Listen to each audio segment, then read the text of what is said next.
strategiyalari haqida gaplashishni davom ettiramiz va bu qismda Cambridge 16 test 1 and part 4.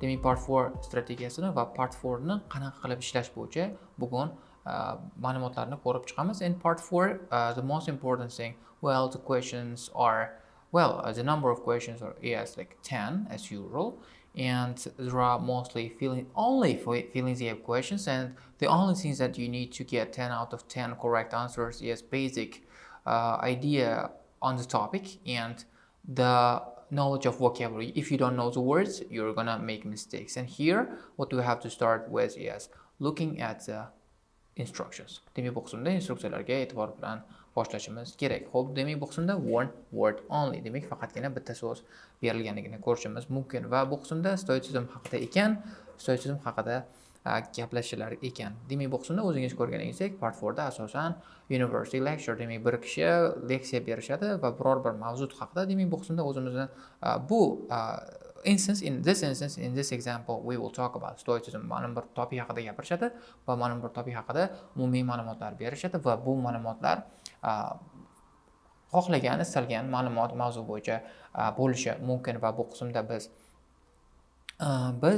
birinchi 1 minut berishadi.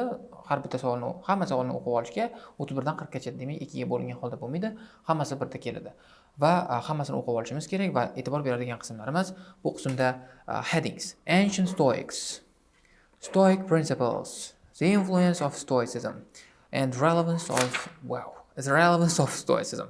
Demak, bu qismlarga e'tibor berishimizning sababi, ularning orasida ozgina bo'lsa-da pauza bo'ladi, 5 sekund, 6 sekundlik pauza bo'ladi va shu orqali ham siz o'z javoblaringizni va qayerda ekanligingizni topishingiz mumkin bo'ladi va tasavvur qiling, biror bir savolga javobni o'tkazib yuborgan bo'lsangiz, 32 yoki 33 ga javob o'tkazib yuborgan bo'lsangiz, influence of stoicism orqali siz yana get back to track, ya'ni yana savollarni qaytadan davom ettirib ketishingiz mumkin bo'ladi. Ko'pchilik o'quvchilarda bo'ladi, masalan, bitta savolni o'tkazib yuborsa, butun testni oxirigacha o'tirishadi, yozolmadim, o'tkazib yuborgan edim. Yoki yo'q, unaqa ham emas.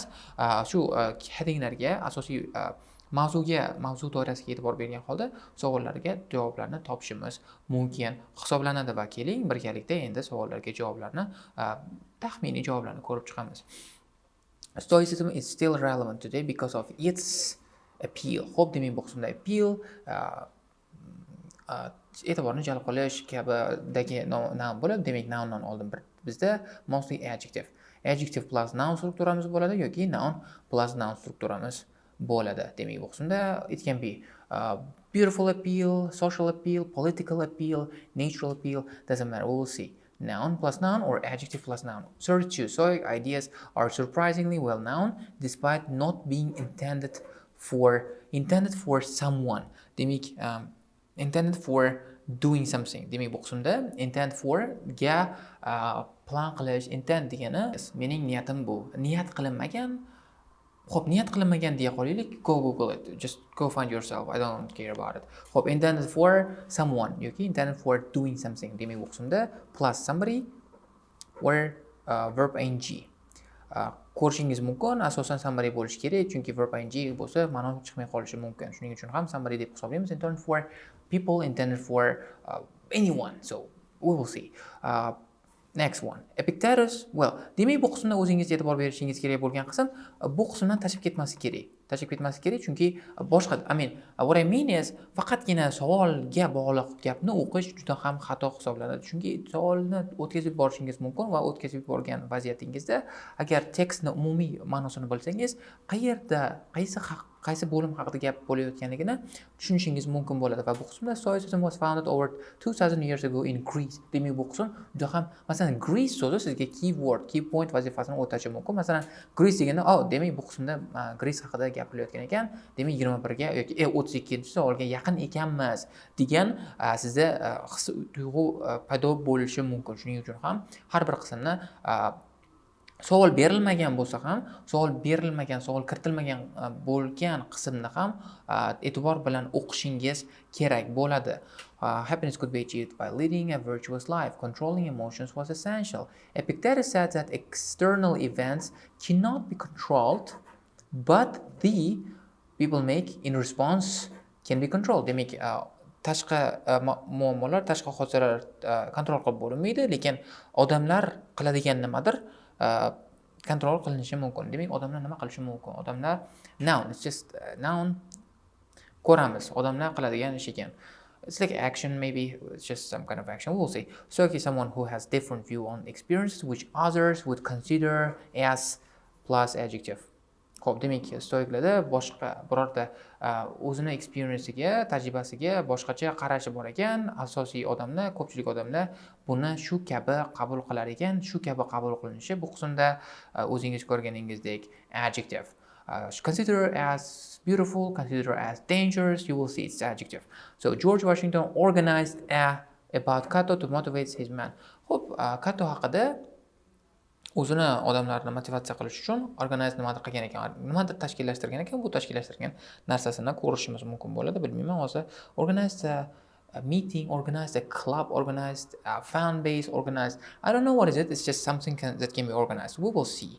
Okay, next part. Yes, French artist Delacroix was a Stoic. Adam Smith's ideas on were influenced by Stoicism. Xo'p, demak, Adam Smithni nimadir haqidagi ma'lumotlari yoki fikrlari stoitsizm orqali shakllangan ekan yoki stoitsizm unga ta'sir ko'rsatgan ekan. Adam Smith, o'zingiz agar tarixni bilsangiz yoki ekonomikani bilsangiz, ekonomikani otasi hisoblanadi. Masalan, demak, bu qismda men taxminiy agar shu bilimimdan kelib chiqqan holda men ekonomi yozib qo'yishim mumkin.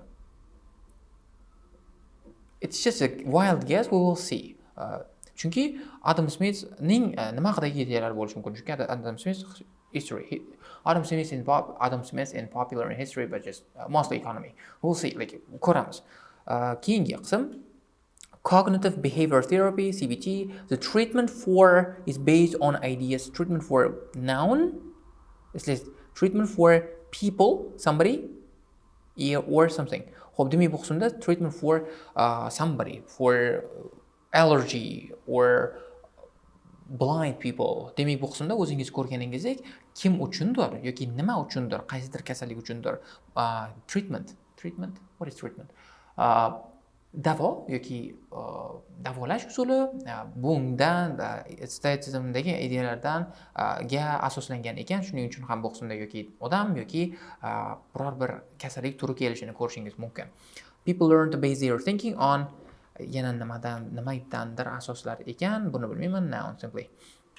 In business, people benefit from stoicism by identifying obstacle as something, noun, or plus adjective. Xo'p, bu qismda ham consider as or consider obstacle as adjective or noun. Xo'p, as shu kabi qanaqadir kabi demak, bu qismda yoki adjective yoki sifat yoki noun borligini ko'rishingiz mumkin. Biznesda odamlar stoitsizmdan foydalanishi mumkin. O'zini muammolarini, yonida turgan to'siqlarni nimadir sifatida yoki qanaqadir sifat sifatida baholash orqaligina ko'ramiz. Relevance of stoicism, it requires a lot of something, noun, a lot of time maybe, a lot of energy maybe, but stoicism can help people to lead a good life. Endi ko'ramiz, nimadir talab qilar ekan, buni eshitish orqaligina topib olishimiz mumkin bo'ladi. Har bitta savoldan keyin pauza qilgan holda javobni, analizini beraman. Va analizni berish orqali sizga bu javobni nimaga ekanligini tushuntirishga harakat qilaman. Har bir savoldan keyin pauza qilib buni ko'ramiz. Okay, let's just start this. Okay. Part 4. You will hear a professor of philosophy giving a talk on the ancient. O'zingiz ko'rganingizdek, introduction. Well, har bir qismda, har bir listening qismda sizga introduction beriladi, lekin introduction muhim emas. Bu umuman there is no relevance, there has no relevance to it. Faqatgina ignore qilgan holda o'zingizni kerakli o'qishingiz kerak bo'lgan narsalarni o'qib ketishingiz kerak bo'ladi.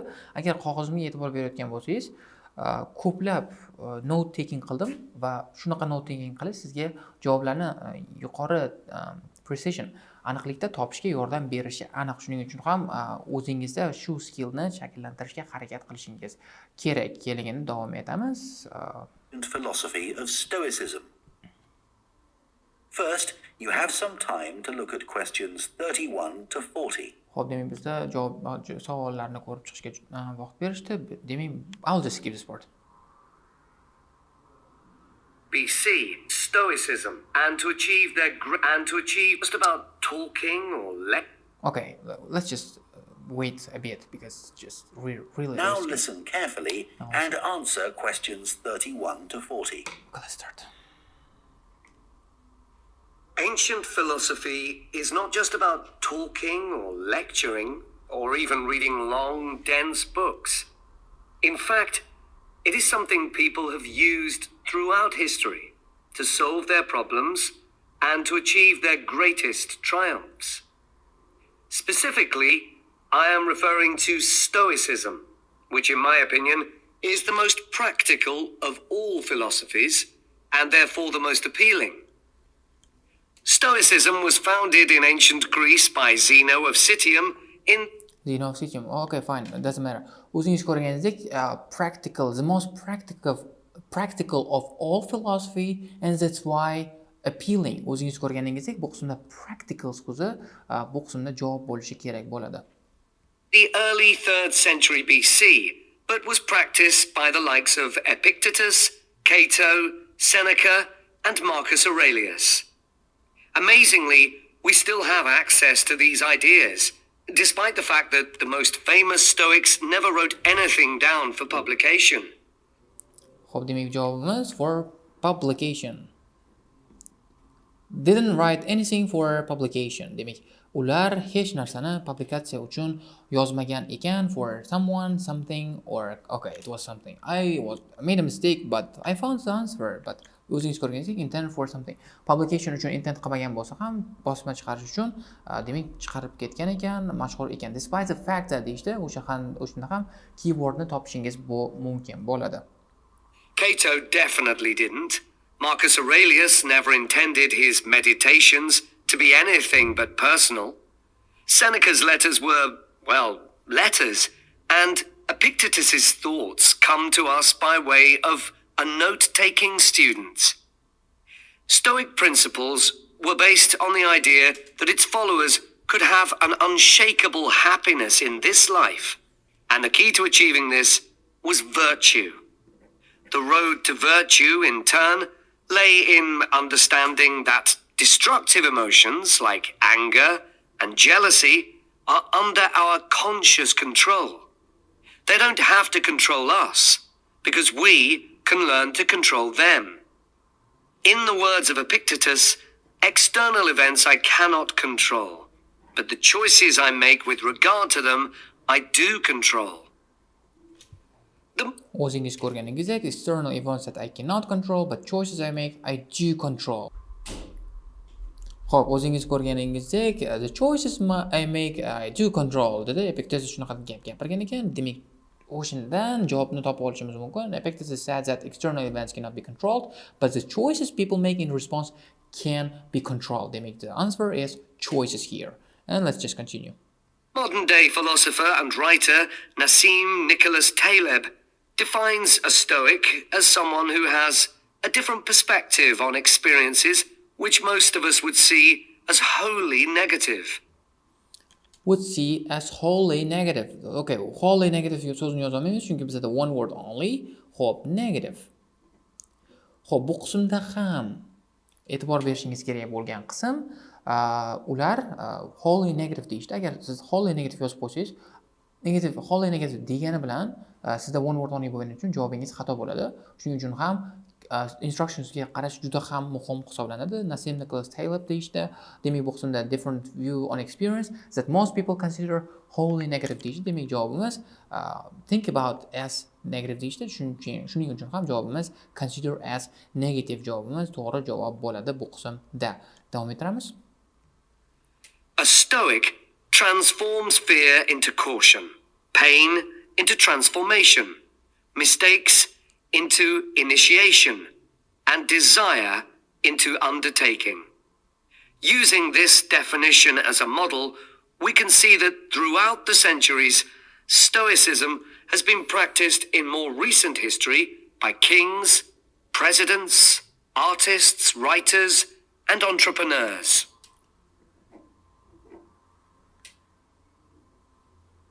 The founding fathers of the United States were inspired by the philosophy.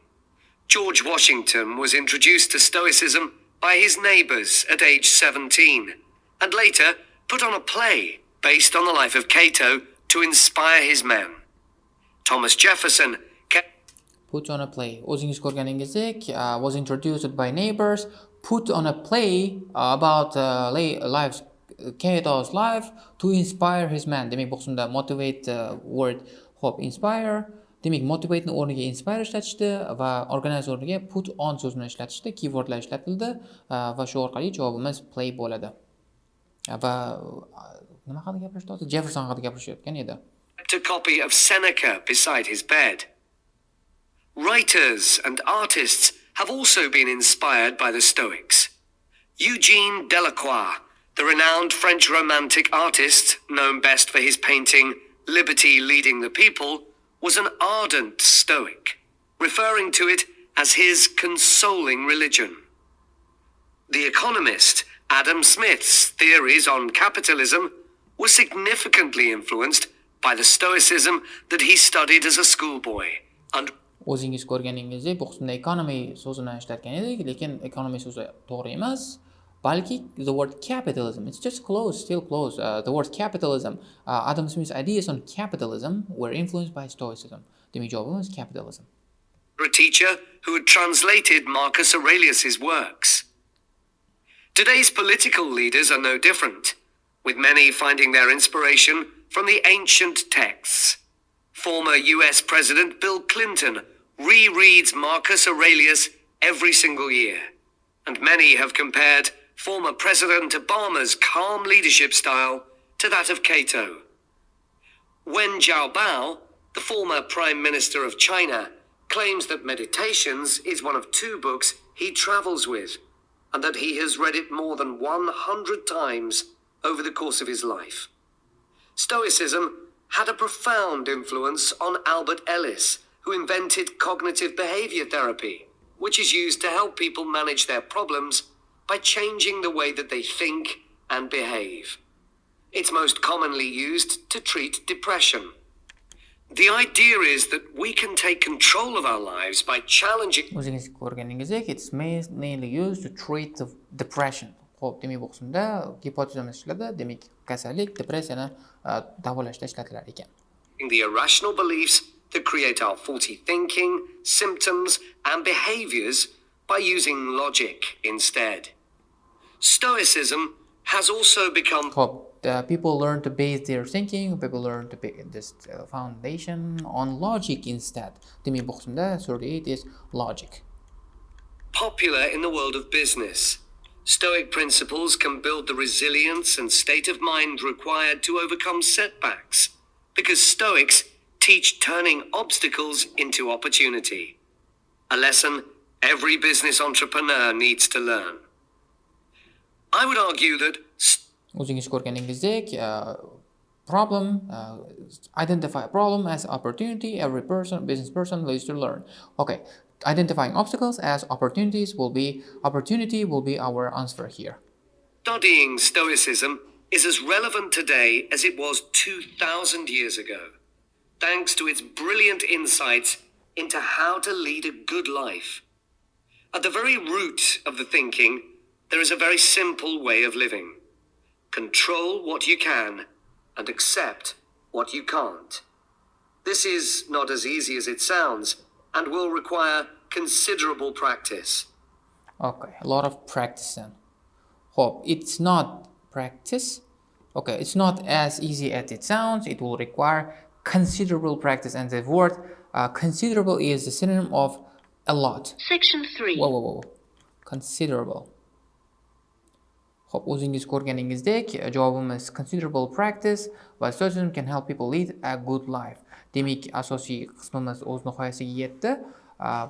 Shu orqali o'zingiz ko'rganingizdek, analiz orqali savollarni o'qib, asosiy qism gapdan oldin keladigan, demak, berilgan bo'shliqdan oldin keladigan va keyin keladigan so'zlarni tushungan holda,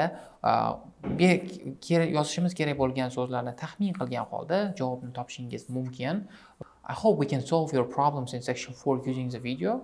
I hope very much that it was really useful, and demak, shu bilan bugungi videomiz o'z nihoyasiga yetadi. Sizni keyingi darslarda kutib qolamiz.